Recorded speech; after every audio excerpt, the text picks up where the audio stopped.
매일 성경 묵상 나눔입니다. 3월 5일 화요일입니다. 오늘 묵상하는 본문은 마가복음 9장 14절에서 29절입니다. 본문을 읽습니다.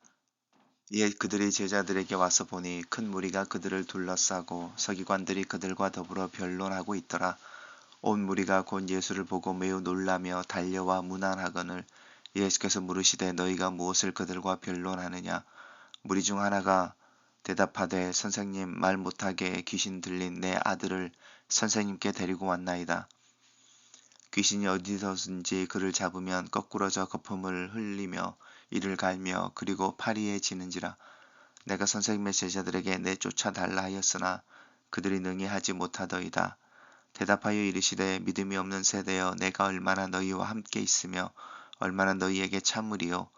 그를 내게로 데려오라 하시매 이에 데리고 오니 귀신이 예수를 보고 곧 그 아이로 심히 경련을 일으키게 하는지라. 그가 땅에 엎드려져 구르며 거품을 흘리더라. 예수께서 그 아버지에게 물으시되 언제부터 이렇게 되었느냐 하시니 이르되 어릴 때부터니이다. 귀신이 그를 죽이려고 불과 물에 자주 던졌나이다. 그러나 무엇을 하실 수 있거든 우리를 불쌍히 여기사 도와주옵소서. 예수께서 이르시되 할 수 있거든이 무슨 말이냐. 등치 믿는 자에게는 능히 하지 못할 일이 없느니라 하시니 곧 그 아이의 아버지가 소리를 질러 이르되 내가 믿나이다. 나의 믿음 없는 것을 도와주소서 하더라. 예수께서 무리가 달려와 모이는 것을 보시고 그 더러운 귀신을 꾸짖어 이르시되 말 못하고 못 듣는 귀신아 내가 내게 명하노니 그 아이에게서 나오고 다시 들어가지 말라 하시매 귀신이 소리 지르며 아이로 심히 경련을 일으키게 하고 나가니 그 아이가 죽은 것 같이 되어 많은 사람이 말하기를 죽었다 하나 예수께서 그 손을 잡아 일으키시니 이에 일어서니라. 집에 들어가심에 제자들이 조용히 묻자오되 우리는 어찌하여 능히 그 귀신을 쫓아내지 못하였나이까. 이르시되 기도 외에 다른 것으로는 이런 종류가 나갈 수 없느니라 하시니라. 오늘의 본문은 귀신을 쫓아내는 예수님 그리고 기도 외에는 다른 것으로는 할 수 없다라고 가르치시는 주님의 가르침에 대한 내용입니다. 우리 어제 묵상했던 본문이 변화산에 올라가 예수님이 변형되어지는 부분이었습니다. 모세와 엘리야가 나타났고 하늘에 소리가 있어서 내 사랑하는 아들이니 너희는 그의 말을 들으라 하였습니다. 그리고 이제 그 사건 이후에 이제 그들이라고 하는 거니까 예수님과 또 예수님과 함께 있었던 세 제자 요한과 또 야고보와 베드로인 거죠. 네 명의 사람들이 이제 산에서 내려와서 보니 제자들에게 왔다. 내려와 제자들에게 가니까 제자들이 큰 무리에 둘러싸여 있고 서기관들과 더불어 변론하고 있었습니다.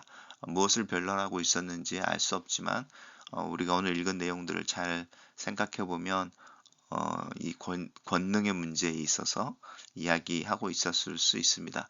온 무리가 이제 여기는 제자들을 포함하여 둘러싸고 있던 사람들이 예수를 보고 매우 놀라며 문안한다 이렇게 이제 이야기하고 예수님께서 왜 너희가 무엇과 그들과 변론하느냐라고 말하는 이 너희는 제자들이겠죠. 그럴 때 무리 중 하나가 대답하여 이르되라고 하는데 제자들에게 그들과 변론하느냐라고 이야기할 때에 무리 중 하나가 대답을 합니다. 제자들 중에 하나가 대답하지 않는 것이고 속이 타는 사람이 있다는 뜻이겠죠. 선생님 예수님을 부르는 말이죠. 말 못하게 귀신 들린 내 아들을 선생님께 데리고 왔습니다. 귀신이 하는 일이죠. 그 아들을 잡아 겉구들이 넘어뜨리고 거품을 흘리고 이를 갈게 하며 파래진다. 오늘날로 하면은 약간은 그 발작이 일어나는 이제 이런 부분하고 연관되어지는 부분인데 제자들에게 데리고 와서 내쫓아 달라고 했지만 제자들이 그렇게 하지 못했다라고 말하는 게 이 귀신 들린 아들의 아버지가 예수님에게 이야기하는 부분입니다. 예수님께서 믿음이 없는 세대여 이렇게 부르는데 이 믿음이 없는 세대라고 하는 부분은 제자들만을 포함해서 이야기하는 것은 아닙니다. 내가 얼마나 너희와 함께 있으며 너희를 참겠느냐라고 이야기하시고 이제 데리고 오라고 하는 부분입니다. 믿음이 없는 세대가 제자들만을 이야기하지 않느냐라고 하는 부분은 나의 믿음 없음을 도와주소서라고 이야기하는 이 무리 중에 하나로 등장하는 그리고 제자들에게 묻는 대답에 껴서 대답하고 있는 이 귀신 들린 아버지를 통하여 이제 믿음 없는 세대의 모습이 드러나기도 하고 또 그들을 그 세대를 향한 어떤 주님의 뜻이 반영되어지기도 합니다. 어쨌든 이제 귀신 들린 아들을 데리고 예수님 앞에 오고 귀신이 예수님을 보더니 아이로 심하게 경련을 일으키게 하고 땅에 엎드려져 구르고 거품을 흘리게 합니다. 아버지가 이야기했던 증세가 동일하게 나타나는 거죠. 근데 예수님이 바로 고쳐주지 아니하시고 그 아이를 그렇게 놔두고 예수님이 아버지에게 물어봅니다. 언제부터 그렇게 되었느냐? 어릴 때부터 그렇게 되었고 어떤 상황이었는지를 이제 이야기하고 우리를 불쌍히 여겨 도와주소서라고 하는데 아버지와 아들이겠죠. 아니면 또 어떤 의미에서는 믿음 없는 세대라고 하는 세대를 지칭할 수도 있는 굉장히 복합적인 의미가 있는 단어입니다. 예수님께서 이르시기를 할 수 있거든이 무슨 말이냐? 믿는 자에게 능히 할지 못할 일이 없다. 이렇게 말합니다. 이 믿는 자라고 하는 부분이 이제 어떤 모습일지는 우리가 좀 생각을 해봐야 합니다. 왜냐하면 이 아버지에게 믿음이 있었죠. 그래서 제자들에게 데리고 와서 쫓아내 달라고 말을 했었습니다. 근데 지금은 믿음이 없죠. 왜냐하면 그 제자들이 아들을 고치지 못했으니까. 예, 이 아이러니한 부분이 이 아버지를 통해서 계속 대표되어지고 있습니다. 근데 이 아버지가 믿는 자에게 능치 못할 일이 없다라는 예수의 말씀을 들으며 바로 이제 간절하게 이제 고백하는 거죠. 내가 믿습니다. 나의 믿음 없음을 도와주소서라고 주님 앞에 자신의 또 우리라고 하는 불쌍히 여겨 주소서라고 하는 부분을 한 번 더 이렇게 간절하게 이야기하고 있습니다. 예수님의 이제 제자들과 함께 그 귀신 들린 아이의 아버지와 이야기하고 있는 동안에 이제 아이가 경련을 발작을 일으키는 것도 보고 무리들이 달려와서 이제 모이게 되는 거죠. 그럴 때에 예수님께서 귀신을 쫓아냅니다. 그리고 다시 들어가지 말 것을 명령하고 귀신이 이제 쫓아나는데 이 아이가 심하게 경련을 일으키고 나서 이제 귀신이 나가자 아이가 이제 죽은 듯이 이제 기력을 잃고 있는 모습이겠죠. 그리고 사람들이 죽었다 이렇게 말하는데 그 손을 잡아 일으키십니다. 그 에바다라고 우리 그 전에 묵상했던 예수님이 이제 두로와 시돈 쪽으로 여행을 하던 중에 말이 어눌하고 듣지 못하던 사람이 있었는데 그 사람에게서 귀신을 쫓아낼 때 이 에바다라고 하면서 이제 손에 귀 이렇게 이야기했던 부분과도 약간 연상이 되어지는 부분과 연관이 되어져 있고 또 아이로의 딸을 고칠 때에 손을 잡아 일으키시는 부분도 연관이 좀 되어져 있는데 가끔씩 주님이 이렇게 손을 잡아 일으키시는 부분들이 있습니다. 죽음과도 관련되어져 있는 영역이기도 표현이기도 합니다. 제자들이 들어가서 왜 우리는 고칠 수 없었습니까? 이렇게 이야기할 때에 기도 외에는 다른 곳으로 이제 이런 종류의 것이 나갈 수 없다. 누가복음과 같이 다른 복음서에서는 기도와 금식 외에는 이제 이렇게 말하고 있는데 기도 외에는이라고 하는 부분입니다. 믿음이 없는 세대는 기도하지 않게 되어지는 거고 자기 능력으로 그 일들을 할 수 있다라고 이야기하지만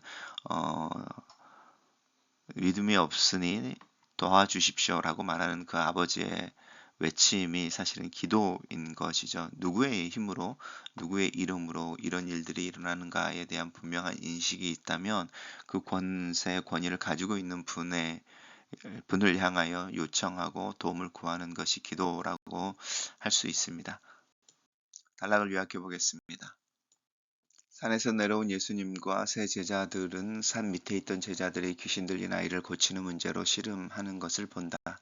예수께서 아이를 고치시며 믿는 자에게 능히 하지 못할 일이 없음과 기도를 연결해 가르치신다. 이렇게 정리해 봤습니다.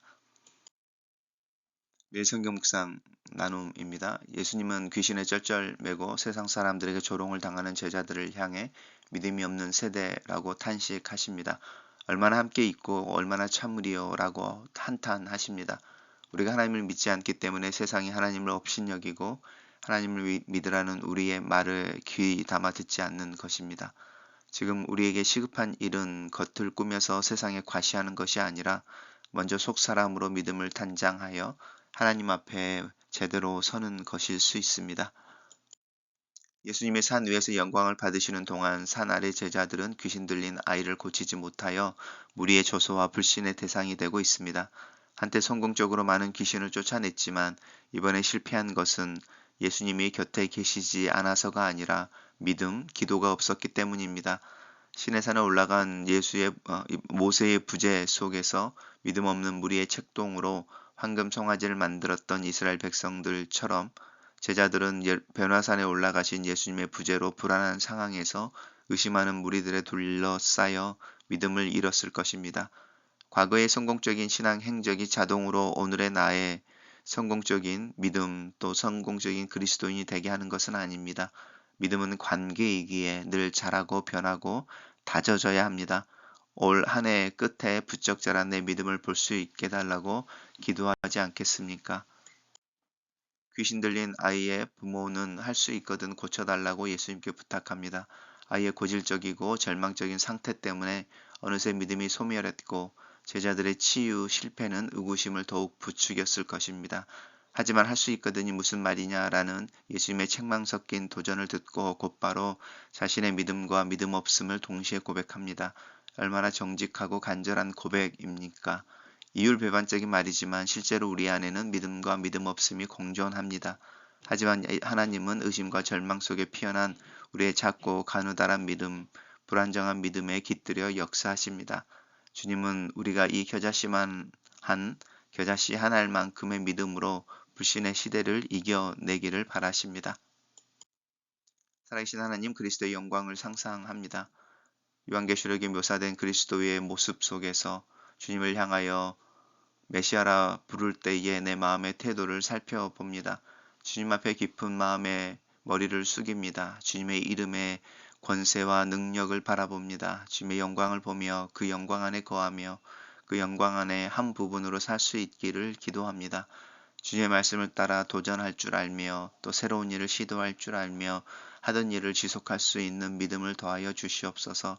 타성에 젖은 신앙이 아니라 매일같이 조금씩 새로운 모습으로 주님과 새로운 관계의 문을 열어가고 그 관계를 깊이 하며 주님을 닮아갈 수 있도록 나를 도와주시옵소서. 예수님 이름으로 기도합니다. 아멘.